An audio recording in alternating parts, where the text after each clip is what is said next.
How to fix Tonkeeper Wallet not working. Hello everyone, welcome to this channel. I'm Emily and I'm here to help you out today. So without any delay, let's get started. Now first of all, make sure that you have a stable Wi-Fi connection, and if not your Wi-Fi connection, then you can switch to a cellular data as well. After that, go to the Play Store application and make sure that you have an updated version of the Tonkeeper Wallet application on your device. So as you can see, I have an updated version of the application. So I'm going to go back and I'm going to make a long press on the Tonkeeper application. After that, tap on App Info.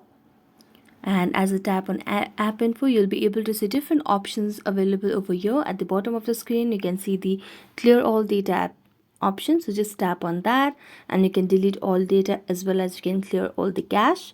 After that, go to the app permission and make sure that you have toggled on all the required options over here. So here you can see all the options are toggled off. Now you can just tap on all the options one by one and give them access. After giving all the access, then you'll be able to have your problem fixed. So thank you so much for watching this video. If you enjoyed watching it, don't forget to like, subscribe and hit the bell notification for more updates. That's it for today. See you next time.